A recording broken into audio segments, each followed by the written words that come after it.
Hey guys, and welcome back to another YouTube video. And what a video for Swans fans to be involved in. This is a huge day in terms of our off season. Getting rid of Stevens for potentially a little bit below par, but then going bang and then bombs away, absolute bombs away with the Adams deal. To be honest, Grundy was a great deal in itself, but to top it off about 5 minutes later, 10 minutes later with the Adams news, just a double dip was absolutely ridiculous. Being on the bus ride home when I saw that was, and having about 3% battery left was not fun, but it was still extremely fun to just be involved in that and just seeing the reaction, I guess. So before we get on into this video, remember to like and subscribe, turn the notification bell on so you know when I upload, and let's get on to a very joyful video for Swans fans. So if we move here, then I have this set up so that there's many tabs, so we'll be flicking through. So the first tab is obviously, and I think the 7AFL does this the cleanest way, with a graphic, is the Dylan Stevens move. For Dylan Stevens in 25, North receive for 44, and their pick, I believe it's 19, because I believe they moved pick 20 to pick 20 of next year to Gold Coast or someone else. There was some maneuver there. But yeah, so that pick, if we move over to the next one, here is the draft calculator, and if I actually make this a little bit bigger, and I'll have to do it for the other ones, I don't want my face to be in the way. You can see I have sort of, I've done the Swans as in they're trading it in. So the Swans are trading in 19 effectively, even though it is the future draft, we know that. But it's 19 and 44 for pick 25 traded out, and Dylan Stevens. And then if we look down here, and you'll see this quite a lot in this video as we go through also the Grundy trade as well, you'll see that it is valuing... it is a hard value of Dylan Stevens pre-academy kids, pre-everything in both drafts at pick 34. And do I think that is slightly unders for Dylan Stevens? Probably. But I think with the way it works and the picks that North actually had and we had at our disposal, if we'd done 33, like I'll click here, 33, that's equivalent to pick 26 for Dylan Stevens. I think that's probably just a tad overs. I think Dylan Stevens is probably worth pick 30.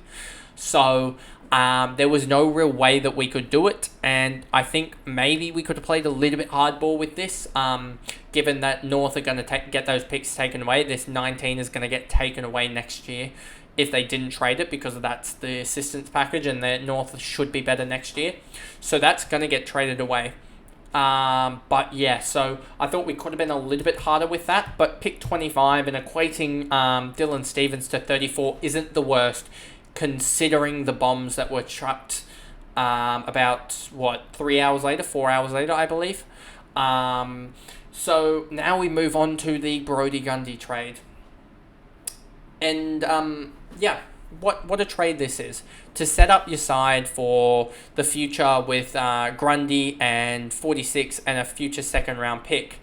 And if I actually just do this quickly, I need to duplicate that, chuck it at the end here, because we will get back to that. Where am I here? No, this is the slide. I just had I had another thought that I'd add to the end of the video, so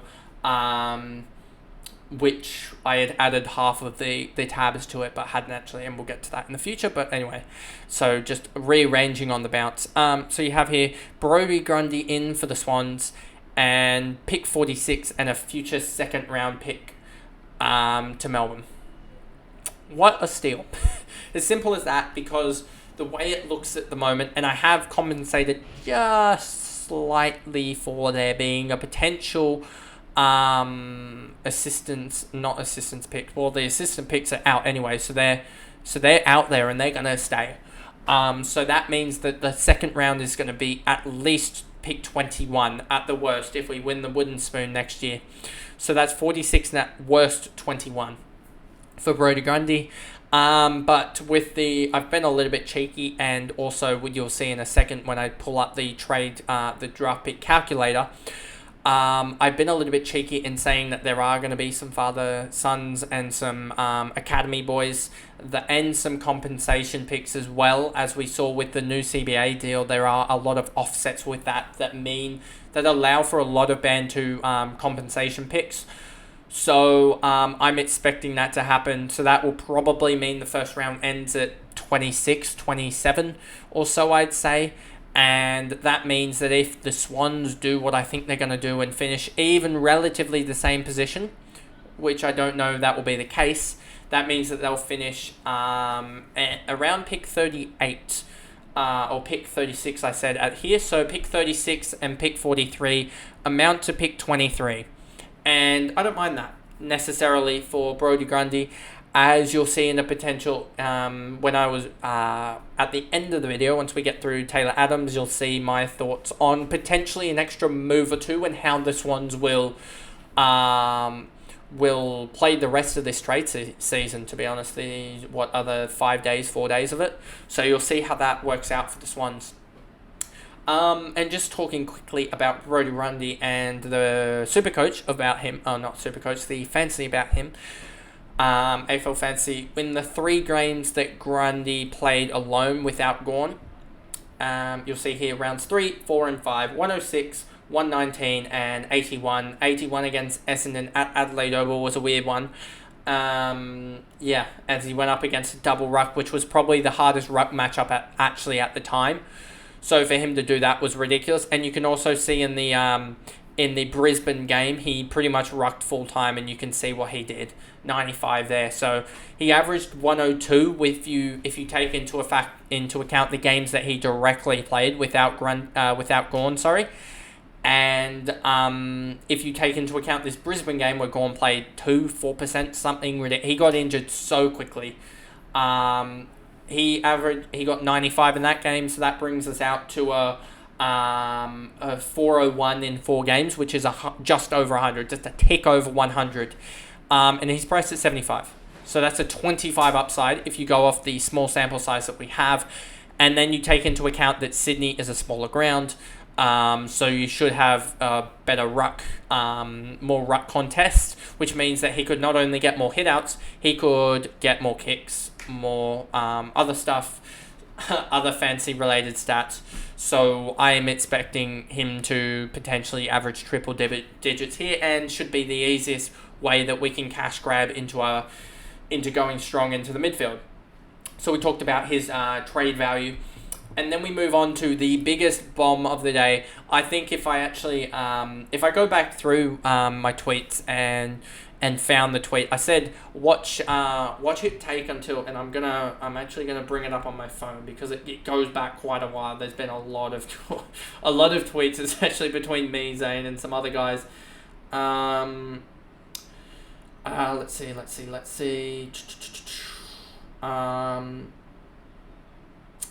Where is it? I think I'm around the marker here with where it is. What did I say? I said wrapping it up ASAP. That's like dreaming of winning the lottery. It's going to be in the last 3 hours of the trade week. That was 20 hours ago. It's been an hour since this trade went down. It went down at 4:38. It's currently it's an hour and a half post that. So that was 18 and a half hours before this double bomb happened. So yeah, shocked about that. Didn't think he'd do that. I didn't think, and also we would discuss in the tweet. It was another guy, and I respect the guy, etc. With his tweets, etc. But I won't put him up, just in case. But yeah, he was saying that he expected it to go quickly, and fair enough for him. He got that one right. But he also expected the Swans to fold a little bit more than what I think they actually did. I think he expected us to effectively end up with 12, 44 and 54 out of this. So we effectively gained a future North pick for our second, in essence of what I think was rumored to go down a couple days ago. So when you actually think about that, It's not too bad, and obviously that North pick, that difference comes with the Dylan Stevens pick, which we thought would be about in the 40s. So I guess it is roughly what we thought would happen, but it gives us leverage to be able to. I think end of first round pick at 19 is more leverageable than double picks in the 40s to get a trade to happen to go up. So Adams for pick 33 is an absolute steal, and we'll go through the numbers in a second, but I'm just shocked that it went down for 33. People were calling for 23, so we got a 10 pick discount this early on in the trade period. So really happy. He gets obviously the full preseason, but yeah, just can't believe it. Cannot believe that we got this done this quickly, and I'm in shock, honestly. So fair play to Kenya Beatson again, dropping bombs. And so now we go on to a little bit of analysis of Taylor Adams. And Taylor Adams, he's a great player. Simple as that. If we look at his last year played up, and disclaimer, he did play up forward. That there's no denying that he played up forward. You will see it in the CBA numbers, etc. So I will be taking a look at, and I know that he will play a very similar role to, or I suspect he will play a very similar role to what Rowbottom did. And that had a CBA percentage of, I believe, 56%. So if we take that into account and we look for a season where he's had a 50 to 60% CBA season, I will be looking at that numbers, discounting it just slightly for age factors. And I think that is a great baseline to look at for Taylor Adams and what he will bring to the Swans. So I'm really stoked about this pickup. I was a little bit lenient when it first came out, but I'm coming around to it, especially with the Mills injury. A lineup of, I think, Adams, Warner, Rowbottom midfield will be great for next season for the start of it until Mills comes back, and then we'll see what happens with our other guys. But we'll probably see a more forward role for Papley and Heaney to accommodate Adams still on the side, and Chad Warner will push a little bit more forward, I think. And you may see one of the smaller forwards in Wicks not get into the side as regularly because of that. And Constanti probably will be restricted a little bit. But let's look at Adams. 2020, he was, I believe, All-Australian. So just take that with a pinch of salt, I guess, or not really, because that is the number that we might be basing it off of that season. But you look at these numbers, right? And we'll bring up a comparison, but I just want to show you. Disposals to turnover 5.4, that's decent as an inside mid. Turnovers 3.4, not the best, but above his average, and you can see that 2021 average 5.6. And 2020, he averaged 3.9 turnovers. So I think something similar could occur here. A 3.9 or a 4 could occur quite easily. And then Klangers in his All-Australian 3.3, in his last season 3.8. So I'm expecting potentially a 3.8 could occur here. Possessions, as you can see, possessions in overall in 2021 he was at 27. I think that might have been was that a little bit more uncontested? Oh, he just smashed it. Oh, you know what it is also? Well, you got to take into account that 2020 was a 64 and 80, which is around about the 80% mark for time on ground. So we can extrapolate that by a factor of 1.25 to his numbers. So almost, if we say that I'm going to take his 2020 numbers and I'm going to take them on face value, because I think that discounts the 1.25 for the quarter length, discount the him getting older and a little bit stuff like the other factors. So I think if we take 2020 on the face value, that is the best way to go for his output. Contested possessions is 47% of his total. Intercepts 2.3. Ground ball gets 6.2. Center clearances 2.3. Stoppage clearances 2.9. So a 5. So that is still pretty good. You'll see it's a little bit better than I think Rowbottom's numbers. Marks 3.3. That doesn't really matter. And you see here, where is it? Where is the CBA numbers? Disposal efficiency, CBAs. 2020 doesn't actually have CBAs, but if we look at his 2022 numbers, which are, I believe, awfully similar to his 2020 numbers, as well. You can see that 65%, which is going to be, I think, very, very similar to his numbers in the Swans. So that's what I sort of expect him to do. Somewhere around that 22 disposals. What is his tackling numbers? Let me just see. Tackling. Where is his tackling mark? Scoring, defensively, tackles. He's going to lay around 5 tackles a game.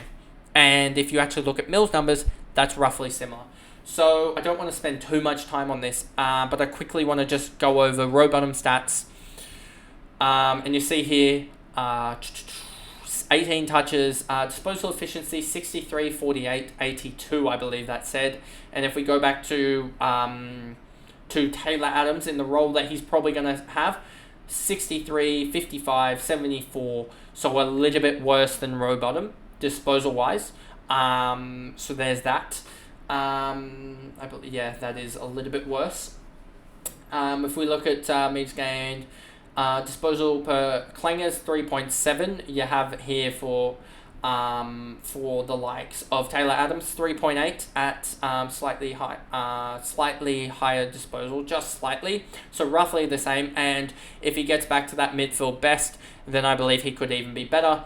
We look at turnovers 3.4, but roughly 3.9 for him in his best year, and row bottom around the same. Then we go over to the possessions, and contested possession 56%, and if we look at the split in 2020 for him, you can see 47%. He's always been around that 45-46% range mostly. And then you look at the clearances for the likes of row bottom, 1.5 and 3.1 add up to 4.7, and then we went over to Taylor Adams here, and you can see here 3.9 to, it's somewhere around that 5 region that he should be getting, and we saw here with row bottom 4.7, so he's just a minute upgrade on row bottom. And the thing that I like about this deal most is that he should be able to help row bottom out the most, as I think he'll help row bottom develop. Then we move over to sort of a comparison between Taylor Adams, and I will put their 2023 numbers on here because I think that is the best showing of these guys. So Parker's the oldest actually over Adams, but I don't know the exact birth dates. That could be just some rounding sort of thing that Parker's turned already and Adams hasn't. But matches, row bottom played the most. Player ratings, Chad Warner sort of dominates this. Don't really care about the fancy points in this analysis section. Coaches votes, Warner dominated, but not really gonna matter. Parker most time on ground, but you can see here very, very similar. Look at that. Disposals, Mills 20, and then you see row bottom 18. You see all these guys very, very similar. Disposal efficiency a little bit down for Taylor Adams, but if we then clock over to his 2020 stats, his best season, disposal efficiency still lower, but is very, very on par with James Rowbottom and on par with Chad Warner and Luke Parker. And then we look at his 2021 stats, he's around that, so he's always been about that 65 range. Then we go to kicking efficiency, and he is slightly better than Rowbottom, and around the same as Chad Warner last year. Inside 50s, Chad Warner dominates. That's sort of the stat for him. Meters gained, Chad Warner's going to dominate that as well. Contested possessions, 11 for Luke Parker, 7 and then 10. But if we go back to, because we have to discredit that that Adams was playing more of a forward role, we go back to his 2020 and 2021 numbers, and look at that 2021 number, but also look at that 2020 number. That is 0.4 off Luke Parker, and very, very similar to James Rowbottom and also Chad Warner. So I like the look of that. Centre clearances, he's still up there. Even playing a forward role, he's still up there. And then if we go back to his 2020 numbers, centre clearances 2.3, very similar to Luke Parker. Total clearances, very similar to Luke Parker, and beat out both Rowbottom and also Chad Warner, and also clearly Callum Mills.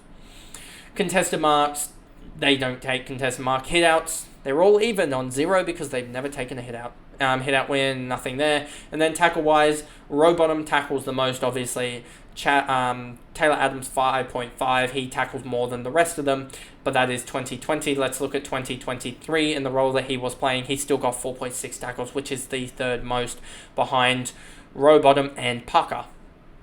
Goals as well. He got 13 goals as well, which is only second to Chad Warner, which is really good. But if we look at his 2020 numbers, because I sort of expect something similar there, he had 9, which is on par with Parker and very similar to Mills, and just behind still Chad Warner. And then goals, shots on goal, very, very similar as well. Goal assists, 0.3, 0.7 here. And then we look at that was his 2020 numbers. Let's look at his 2023 numbers. Goal assist, 1.1. So he does have that ability if he does play in the forward line, but I expect him to play more midfield. So I still expect around a 0.5 there. Score involvement, 6.3 for him. That was his forward line season. So if we go back to 2020, 4.7, that's on par with everyone else. So, and his score involvement percentage, 30.4%. That's actually the best of the lot. So that's one of his best stats, actually. So yeah, that pretty much comes to the end of the known picks at the moment that we've traded, etc. And here comes to just a little bit of a thing that I'm going to put at the end here, and just go through what can we move from here. So if I actually just update this, just because it might have updated, it hasn't updated yet, but you can discount 33.44, and that's discount that from the Swans. And you can add also, it's done it, I believe, if we go to 2024, let's just see, has it done it what I think it's going to do? Swans, it's given them pick 3. That's not it. How can I get rid of this? Why is this? Zero hanger, can you please? I'm going to have to get off zero hanger if it, but we got pick 19 for North Melbourne. As simple as that. Don't know what zero hanger is doing, but we got pick 19. The compensation pick there. 2024. It says we have 3 and 13. We don't have 3. I can tell you that. North still have, don't know what's going on there. How does North have 4? Received, I don't think they've got 2024 on lock at the moment. Does zero hanger, but anyway, just 12 and 46 and 54 are the main ones I want to look at. So then we go here, and I need to, just because 12, 44 we had we had 46. No, or did we just trade 40? Which one did we trade for Grundy? They're so close. Traded 46, so we got 44. So we have 44, 12 and 44. So that could amount to pick 8. But my thinking right here is that we go for that pick from Geelong. And that pick is currently pick 8. And we say, give us a future second rounder, which will most likely be 26. Okay, that's most likely be 28. Maybe the Swans get slightly outdone and say it's pick... that's more. So it starts at 21. They're not going to be, I don't think they'll be bottom 6. So say that pick ends up being, say, 30. Something like that. The Swans give up slightly more value for the Geelong to trade back a little bit, but they get a pick in this year's draft, plus also upgrade their second rounder next year to a first. And I just want to double check in case that hasn't been traded away, but I don't think any Geelong pick has been traded away next year. No, it hasn't. So that would currently be 27 at the moment, but I expect them to potentially jump up the order a little bit. So I think it's just gone through the picks here. So if we actually just go through here and just double check, I think the picks have just been updated. Nope, doesn't look like it's been updated at all. Maybe it's not been maybe it's been updated here, but hasn't been updated on the actual trades over here. Maybe they haven't gotten through them. But yeah. So my thought was maybe we could go to Geelong and effectively reimburse that that second rounder that we gave up for Grundy and get that back. And get pick 8 back and give up 12 and 19. 12 being this year's draft pick and 19 being next year's draft pick. I didn't expect to actually be this close. So maybe we need Geelong to actually be decent and to be 33. as that'll present some value, I guess, in doing it. But I do think that this could possibly be a trade, but I don't know if it's if I actually do this, it'll probably be better suited. But that is effectively the trade that I had come up with, and you can see here future equivalent to pick 29, it says. So yeah, it doesn't the picks don't add up, I don't think, that well, or it doesn't add up the points that well, but it says it would be equivalent to pick 73, so they would be still a little bit short on value. So we'll see what happens there. I do think there could be a trade here that we try and go up and get Connor O'Sullivan, but we'll wait and see on that front. But that pretty much is the video. A little bit long and a little bit dragged out with that Connor O'Sullivan type thing. As we saw, I do want the Swans to get him, Connor O'Sullivan. That would be the wish for the Swans. Get Connor O'Sullivan, match for Cleary, and we found out with 44 and 54 that Cleary will be matched after 24. He is matchable, so there's that for the Swans. And the later down that he goes, if he gets trying to get match at like 32, then I think the Swans might even get like a pick 60 or something like that they could use to draft a Cabal or a Ryder or someone like that before even the rookie draft, which will be the next day. So we'll see what happens there. But that pretty much is the video, and I'll see you guys in the next one, which will be back to the AFLW fantasy content. But anyway, bye guys.